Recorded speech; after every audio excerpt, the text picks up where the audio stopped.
Ang ibang lahi ni Huda. Ika-4 na kabanata. Ito ang iba pang lahi ni Huda, sina Perez, Hezron, Carmi, Hur, at Shobal. Ang anak ni Shobal na si Reaya ay ama ni Jahat. Si Jahat ang ama ni Ahumay at Lahad. Sila ang pamilya ng mga Soratita. Ito ang mga anak ni Etam, sina Jezreel, Ishma, at Idbas. Si Hazelelponi ang kapatid nilang babae. Si Penuel ang ama ni Gedor, at si Ezer ang ama ni Husha. Sila ang mga angkan ni Hur na panganay na anak ni Ephrata. Si Hur ang ninuno ng mga taga Bethlehem. Si Ashur na ama ni Tekoa ay may 2 asawa, sina Hela at Naara. Ang mga anak na lalaki ni Naara at Ashur ay sina Ahuzam, Hefer, Temeni, at Hastari. Ang mga anak naman ni Hela at Ashur ay sina Zeret, Zohar, Etnan, at Koz. Si Koz ang ama ni Anub at Hasobeba, at ang pinagmula ng pamilya ni Aharhel na anak ni Harum. May isang tao na ang pangalan ay Jabez. Kagalang-galang siya kaysa sa mga kapatid niyang lalaki. Pinangalanan siya ng kanyang ina na Jabez dahil sinabi ng kanyang ina, "Labis ako nahirapan sa panganganak ko sa kanya."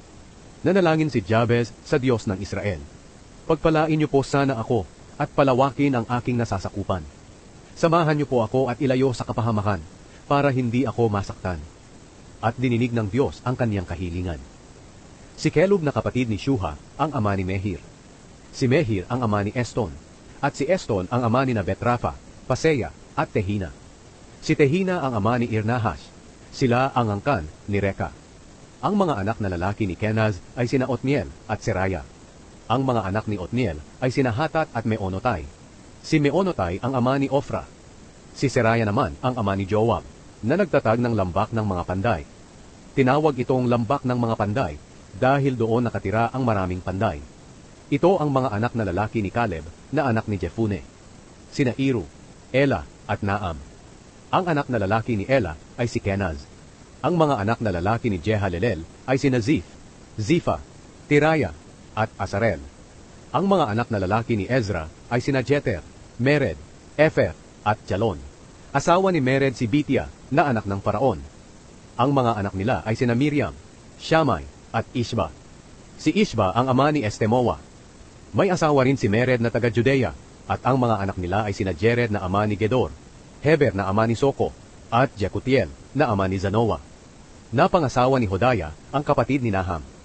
Ang isa sa mga anak niya ay ama ni Keila na Garmita, at ang isa naman ay ama ni Estemoa na Maakateo. Ang mga anak na lalaki ni Shimon ay sina Amnon, Rina, Benhanan, at Tilon. Ang mga angkan ni Ishi ay sina Zohet at Ben-Zohet. Ito ang mga angkan ni Shela na anak ni Huda, si Er na ama ni Leka, at si Laada na ama ni Maresha, at ang pamilya ng mga tagagawa ng telang linen sa Bet-Ashbea. Ito pa ang mga angkan ni Shela, si Jokim, ang mga mamamayan ng Kozeba, si Joash, at si Saraf, na namuno sa Moab at sa Jashubi-Lehem. Ang talaang ito ay mula sa matagal ng dokumento. Sila ang mga magpapalayok na nakatira sa Netaim at Gedera. Nagtatrabaho sila para sa hari. Ang angkan ni Simeon. Ang mga anak na lalaki ni Simeon ay sina Nemuel, Jamin, Jarib, Zera, at Shaul. Si Shaul ang ama ni Shalom. Si Shalom ang ama ni Mibsam. At si Mibsam ang ama ni Mishma. Si Mishma ang ama ni Hamuel. Si Hamuel ang ama ni Zakur. At si Zakur ang ama ni Shimei. May 16 na anak na lalaki si Shimei at 6 na anak na babae. Pero kakaunti lang ang anak ng mga kapatid niya, kaya ang buong angkan nila ay hindi kasindami ng mga mamamayan ng Huda. Tumira sila sa Beersheba, Molada, Hazar, Shual, Bilha, Ezem, Tolad, Betuel, Horma, Ziklag, Bet-Markabot, Hazar-Susim, Bet-Biri, at Shaaraim.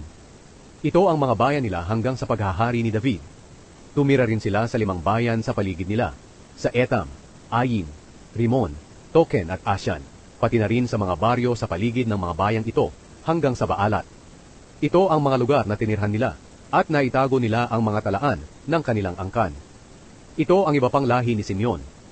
Sina Meshobab, Jamlek, Joshua na anak ni Amazaya, Joel, Jehu na anak ni Joshibaya at apo ni Seraya na apo sa tuhod ni Ashel, Elioenai, Jaakoba, Jeshohaya, Asaya, Adiel, Jesimiel, Benaya, at Ziza na anak ni Shifi at apo ni Alyon. at apo sa tuhod ni Jedaiah. Si Jedaiah ay anak ni Shimri at apo ni Shemaiah. Sila ang mga pinuno ng kanilang mga pamilya. Lalong dumami ang pamilya nila, kaya napunta sila sa hangganan ng Gedor sa gawing silangan ng lamba. Naghanap sila roon ng mapagpapastulan ng kanilang mga tupa, at nakakita sila ng mayabong at magandang pastulan. Malawak ang lugar na ito at mapayapa. Doon dati nakatira ang ibang lahi ni Ham. Pero noong panahon na si Haring Hezekiah ang hari ng Huda, nilusob ang lahi ni Ham ng lahi ni Simeon, na ang mga pangalan ay nabanggit sa itaas. Nilusob din nila ang mga Meuneo, na doon din nakatira, at nilipol nila sila ng lubusan. Pagkatapos, sila ang tumira roon hanggang ngayon, dahil mayroong pastulan doon para sa kanilang mga tupa. Lumusob ang 500 sa kanila sa kabundukan ng Seir. Pinangunahan sila ni Pelataya, ni Araya, Refaya, at Uzziel na mga anak ni Ishi. Pinatay nila roon ang natitirang mga Amalekita, at doon sila nakatira hanggang ngayon.